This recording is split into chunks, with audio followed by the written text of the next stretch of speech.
பாட்டாளிகள் அனைவருக்கும் வணக்கம். ஒடுக்கப்பட்ட மக்களின் சமூக நீதியை மீட்டெடுப்பதற்கான எங்களோட மிக நீண்ட சமூக நீதி பயணத்தில் நீங்களும் இணையணும்னு விருப்பப்பட்டீங்கன்னா மறக்காமல் நம்ம சேனலை சப்ஸ்கிரைப் செஞ்சு ஆதரவு தெரிவிக்க வேண்டும் என்பதை ஒரு கோரிக்கையாகவே வச்சுக்கிறேன்.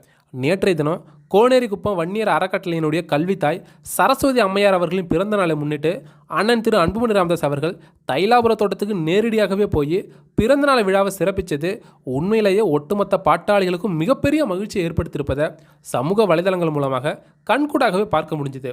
ஆனாலும் கூட ஒரு கூட்டம் இந்த சந்திப்பின் மூலமாக மருத்துவர் ஐயா அவர்களுக்கும் அண்ணன் திரு அன்புமணி ராமதாஸ் அவர்களுக்கும் இடையில் இணக்கமான சூழல் ஏற்பட்டுவிடவே கூடாது என்பதற்காக சமூக வலைதளங்களில் அந்த சதிகார சூழ்ச்சி கூட்டம் தொடர்ச்சியாக அண்ணன் திரு அன்புமணி ராமதாஸ் அவர்களுக்கு எதிராக மட்டும் இல்லாமல் பசுமை தாயகத்தினுடைய தலைவராக இருக்கக்கூடிய திருமதி சௌமியா அன்புமணிக்கு எதிராகவும் பல்வேறு கீழ்த்தனமான பதிவுகளை சமூக வலைதளங்களில் தொடர்ச்சியாக பதிவிட்டுறதை பார்க்க முடியுது. அதாவது இந்த சதிகார கூட்டத்தினுடைய ஒரே நோக்கம் என்னென்னு பார்த்தீங்கன்னா, அண்ணன் திரு அன்புமணி ராமதாஸ் அவர்களையும் மருத்துவர் ஐயா அவர்களையும் ஒன்றிணைய விடாமல் பிரித்து வச்சு கட்சியை சுக்குநூறாக உடைக்கணும். எங்கே இவனுங்களோட சூழ்ச்சிகளையும் தாண்டி அண்ணன் திரு அன்புமணி ராமதாஸ் அவர்களும் மருத்துவர் ஐயா அவர்களும் ஒன்றிணைந்து விடுவார்களோ என்ற அச்சத்தால் தான் இன்றைக்கி சண்டையை மேலும் அதிகப்படுத்தி கிளை வரைக்குமான பாட்டாளி தொண்டர்களை இருபிரிவாக துண்டாட வேண்டும் என்பதற்காக தான் இந்த சதிகார சூழ்ச்சி கூட்டம் தங்களுடைய அடுத்த இலக்கான திருமதி சௌமியா அன்புமணியின் மீது மோசமான அவதூறுகளை முகநூல் மூலமாக பரப்பிட்டு இருக்கானுங்க. அதாவது இந்த சதிகார கூட்டத்தினை இயக்குறது மருத்துவர் ஐயாவை சுற்றி இருக்கக்கூடிய நபர்களா இல்லை திமுகவை சேர்ந்தவர்களா என்பதெல்லாம் எனக்கு உண்மையிலே தெரியாதுங்க. ஒருவேளை பாட்டாளி மக்கள் கட்சியை சேர்ந்தவங்களாக இருந்தீங்கன்னா தயவு செஞ்சு அண்ணன் திரு அன்புமணி ராமதாஸுக்கு எதிராக கீழ்த்தரமான பதிவுகளை போடுறத நிப்பாட்டிக்குங்க.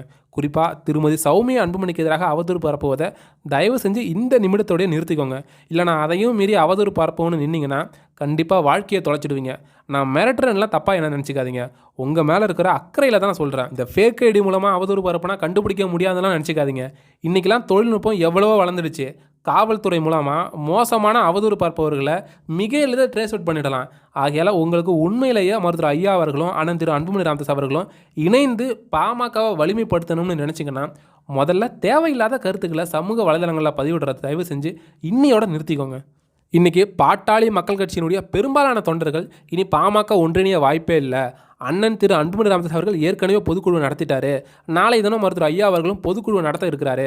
ஆகையால் உடைந்து போன கண்ணாடியை போல் பாமகவும் இனி ஒன்றிணைய வாய்ப்பே இல்லைன்னு பாமக தொண்டர்கள் தயவு செஞ்சு மனம் தளர வேணாம். இன்றைக்கி உங்களை போல தான் நானும் மீண்டும் மருத்துவர் ஐயாவின் வழிகாட்டுதலோடு அண்ணன் திரு அன்புமணி ராமதாஸினுடைய தலைமையிலான ஒன்றுபட்ட பாட்டாளி மக்கள் கட்சியான அறிவிப்பு எப்போ வரும்னு காத்துக்கிட்டு இருக்கேன். பல லட்சக்கணக்கான பாட்டாளிகளின் தியாகத்தால் உருவான பாட்டாளி மக்கள் கட்சி நிச்சயமாக மீண்டும் என்பதில் முழு நம்பிக்கையோட சமூக நீதி காவலர் மருத்துவர் ஐயாவின் கொள்கை வழியில் அண்ணன் திரு அன்புமணி ராமதாஸனுடைய கரத்தை வலுப்படுத்தும் விதமாக சமூக வலைதளங்களில் இயங்கிட்டு இருந்தேன், இப்போவும் இயங்கிட்டு இருக்கேன், இனி எப்போவும் தொடர்ந்து இயங்க இருக்கிறேன் என்பதையும் இங்கே நான் அழுத்தம் திருத்தமாக பதிவு செய்ய கடமைப்பட்டிருக்கேன்.